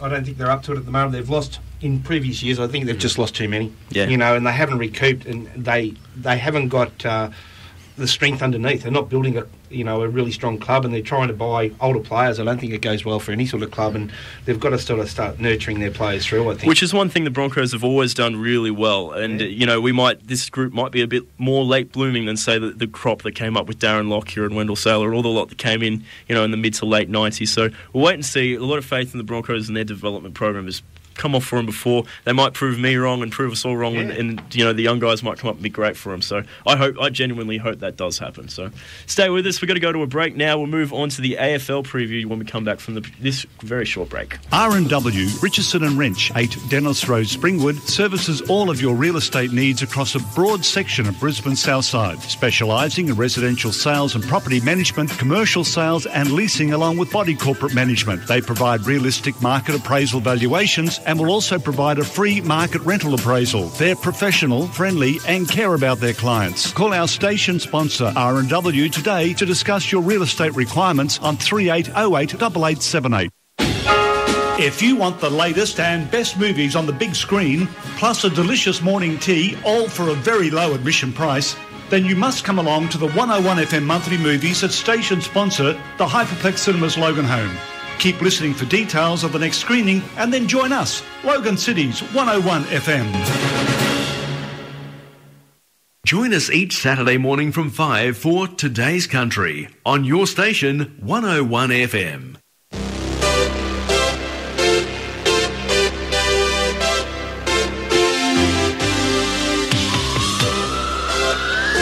Now it's back to Saturday Sports Scene on 101 FM. Yes, welcome back to Sportzscene here on 101 FM. It's 13 minutes to 10, your next fresh news update coming up at the top of the hour. It's Kevin Braysher, Craig Crowley, Ethan James and Darren Madigan with you. We're going to round up the show with a bit of discussion in the AFL. We're going to go through now the Western Bulldogs, who that finished 15th last year, and yesterday named their captain. Matthew Boyd will take over as captain in 2013. Craig, take us through the Bulldogs. Yes, we spoke earlier in the year about, or probably late last year, about the draft system, and it is all over the place. There is so much to look at. You know, there's pre-season rookie, the underage draft, and the trade. It's just amazing. And it's looking at Western Bulldogs, they have really, really just cleaned out the club. It looks like Lindsay Gilbey, Ryan Hargraves, Jakura's gone. Probably the biggest... not retirement, but the player they've lost is Brian Lake, who's gone over to Hawthorn, who's really stable at full back. But in the same token, we're heavily involved in the underage draft, picking up 7 players through that. So obviously they're looking towards the future, and I think you'll find that you know, in that period of time when they were consistently preliminary finalist, all these players that are now leaving were up and going, were at their best. It's just a sign of the times. You just have to, you know, replenish your club, and this is what I think they're doing. Did they miss their so-called premiership window? I don't think they did, no doubt. And they were very unlucky. Whether they lost their grand final opportunity. I don't think they were good enough at that stage to win a premiership. But you know, if you're in there, you're a chance, aren't you? But I think the sides that they would have played if they had got to the grand final would have beaten them comprehensively. But in saying that, they've moved on and they're rebuilding, which is great. New coach, new players. I think all goes well. And unfortunately, you know, some of the probably the middle tier players have got to step up. Fair enough. Darren, what's your read on the Bulldogs? Pretty much not a lot to add to what you just said. I think the big thing about the Doggies is they're probably my most disappointing team of the last 5, 6, 7 years. I mean, they were always, you know, around that number 3, number 4 mark. And, you know, there is a definite, you know, we talk about it a lot in the AFL about a premiership window, and people sometimes think me and Craig are waffling on about this sort of stuff, but it is true. The draft allows for that. And unfortunately, they missed it. And, you know, St Kilda were in the same boat there for a long time as well. So the Doggies are just going to have to fight it out like the rest of them. I don't even know if they'll make the 8 this year. No, I think they're well off it. Fair enough. Before we move on to the next team, I just want to mention on that draft, it's the type of research I usually like to do myself on the show. But Craig, I'm glad you did it, because that sheet of paper you got in front of you is so confusing. I have no idea what's going on with it. It's out of control, the draft and all the trading and all the rest of it.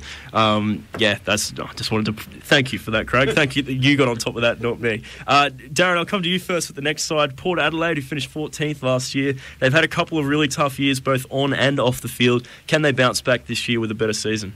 Oh, goodness me. Could it get any worse? Yeah. Probably not. You know, it's, in all seriousness, I mean, Port, as a club, it's such... You know, I talk about the traditions of the game a lot. I mean, let's face it, it doesn't get much bigger than Port Adelaide as a football club. They are probably the most successful Australian football club going around in both their major competitions that they've played in. But, gee, I tell you what, I mean, they're flat out getting a crowd. They've had some fairly ordinary situations with their player lists, and I don't think they've recruited that greatly. But, you know, they've got a few good young players in there. I mean, you know, when you've got people like Ebert and Schultz and a few of those other ones in there, but, gee, I tell you what, it's a tough one. And given what's happened this week with Liam Jarrah as well, it's not a good look for the footy club, is it, Craig? No, look, just looking at all the draft, you know, they've probably decided to probably work heavily in the trade period. Probably their biggest one they've picked up is Angus Monfries from Essendon. Why? You know, probably a hard one for Essendon to let him go, but I reckon he'll be significant in their group. They haven't been hurt by a lot of retirees or delistings, so, you know, Salapak and Surgeon are two that have gone that were significant names, and they haven't really been huge in the under-18 draft either, so they only got 4 through that. The rookie draft was a bit skinny. Kane Mitchell from Perth, from Western Australia, got his opportunity, which is good. But look, just looking at it, mate, I don't think they've really bolstered their stocks too much.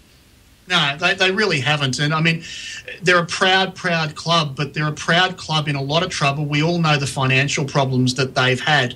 They're back to being one club. I mean, that's all stuff that's behind the scenes in terms of the legal aspects of the Port Adelaide Football Club and the SANFL and the AFL and all that sort of stuff. It just gets too damn confusing to actually go through it too much. But the bottom line is they're just going through their list at the moment. There are a lot of young footballers in there. If they've picked them well, you would hope over the next couple of years. But as for this year, they're going to be sitting down there, I think, down as almost as low as, the Suns and people like that this year. Yeah, and especially what you're talking about there, Darren, in the way of, having a lot of young players in their list and probably a lot of South Australians which aren't familiar names. I think it's really important that in the next couple of years they really do work hard in the trade period so they can actually get any players and the free agency system. That's one I haven't thrown on here either. So in that situation, it's pretty important that you strengthen your players that have got significant roles in and have played at significant clubs. Players that can bolster your stocks, get some key players. Look, they're at their lowest point at the moment, so they can only go one way, and they've got to strengthen it, not by getting a lot of kids. I think they've already got that. I think their trade period is really significant, and who they lose in that time is also going to hurt them, but hopefully they can keep them. Before we move on to the Brisbane Lion, guys, I just want to say I think it sounds like we're in agreement there that they won't be contending for the 8 this year. One good thing they will be doing is the tribute to John McCarthy that they'll be doing in the early stages of the year, isn't it, guys? Yeah, it's really important, and I think it's also good that a couple of other clubs have jumped on board with that as well. Obviously, Collingwood having a strong appreciation of John McCarthy because they did play there. It was very, very sad, but the unfortunate thing about it, football does go on, and we just hope nothing like this happens again. Dead right. Look, now we'll move to the Brisbane Lions. They finished 13th last year after their run of premiership and grand final appearances in 2001 through 2004. They were the talk of Brisbane. Everybody loved them. They sort of dropped off the radar a little bit in recent years, with all due respect, falling away from the top 8. But I felt last year they showed some real signs that perhaps they're on their way back. A lot of young guys starting to come good. Well, obviously, one guy who was very close to us who did extremely well was Dane Zorko. He had a tremendous season and really, really deserved his opportunity. But just looking through, we'll firstly go through their retirements, Darren. And it's unfortunate, and I know a lot of these guys because I've been involved in coaching against them. And, Eamon Buchanan, obviously one to go, Shane Stiller, two guys that have probably seen as much of the football as they can. Josh Drummond, I think he was just stricken with injuries, and he was just a matter of time before he actually had to give it up. And then there's Bryce Retzlaff, Sammy Sheldon and James Hawksley. They'd had their opportunity, and they were probably just not there enough. I think they've done really well in their trade period. Darren, they picked up Stephen Martin and Brent Maloney from Melbourne. What are your thoughts on that? Yeah, that's a couple of good hits there. And, I mean, you take a look at the rest of their list as well. I mean, guys like Staker are still floating around. Yeah. Is his fourth club? Yeah, might have been third, I think. He's only 28 years of age. He can play football. I mean, he'll be remembered in his career for all the wrong reasons. Yeah, true, exactly right. That's Barry Hall, yeah. He's actually a damn good footballer, and he wouldn't have been picked up by the clubs down through the years without that. I mean, you got guys like Stiller, who's been delisted as well. I mean, he got to play. I got to play around 100 games, but you would think that once you reach 100 games at 26 years of age, you're either going to go on with your career or you're not. Yeah. And it just didn't happen for him. Elliot Yeo, is that? Yep. Yo's young boy, the young Melbourne player who had terrible parents? No. I don't think he's in relation to. Don't get me wrong, I'm not 100% sure, but I don't think so. Okay. The important stuff too, the talls. I mean, let's look at Leuenberger. Yep. Leuenberger, I think he's had a couple of bad injuries, but he's been kept. I mean, obviously, we need to see where Jonathan Brown's pre-season is at the moment. Yep. Because, I mean, Jonathan Brown, the big thing with Brisbane is that there's two things they've always, when they're at their best, there are two very good things. One, running that ball out of defence has always been brilliant, and they always had someone to kick to. Yeah. And it wasn't always in the right position either. Often it wasn't at full forward. It's usually Jonathan Brown sitting at full. They did a North Melbourne, basically. They had a Gary sitting up there. But who's going to play full forward this year? Oh, look, it'd be interesting. I know they don't have a lot of strike power, but as I said, Stephen Martin's another tall that can go forward there and give them a bit of grief. Obviously, they've bolstered their midfield with Brent Maloney being involved there too. But there is a guy who they picked up in the rookie draft, the son of Damien Burke, an ex-Geelong ruckman, Jordan Burke. He played at Morningside and was primarily a key forward. Obviously, at this stage, I think it'll be too early for him, but I think he'll progress into someone they could work towards. They'll structure their side around that. So, like, as you said, Staker, as much as he's played back half, he's also played in the forward line. Look, they've got possibilities there. They work off their small blokes being crumbing goal getters more so than anything else. But what's important about it, obviously, with Stephen Martin, Leuenberger, they're going to have some height about them, which is really, really good, which gives their midfield, which was significant last year, the young guys coming through. They had a little bit of up and go about them late in last year, so that's going to give them some go forward. So I think that's really important for them. They've recruited really, really well in their under 18 draft. So. Look, it's still going to be interesting, but at the end of the day, whether they can make the 8 or not. Well, yeah, I got to stop us there, guys, because we're running out of time. Just quickly, can they make the 8 this year, or are they still a year or two off? I reckon they're just a year or two off, but they will be. They'll be formidable in a couple of years, no doubt. Darren? 10th or 11th this year. Fair enough. All right, we're all out of time here on Sports Scene for another week. It's been a massive, massive show. So much to talk about. That felt like about 15 minutes for our end. It was just bam, bam, bam the whole way through, and there's still so much more to talk about. The Super 15 gets underway next week. I can't believe how quickly that's come around. The Six Nations are underway. We haven't even had a chance to talk the ropey for a little while, but we'll get into that next week, I guess. Craig, thank you very much for being here, mate. Pleasure again, mate. Ethan, welcome to the studio, and thanks for being here. Thanks very much for having me. No worries. Darren, thanks for being with us as always. As always, it's a ball. As always, it is, mate. I'm Kevin Braysher. As always, thank you very much for listening. We'll be back here, same time, same place next week, so make sure you're listening.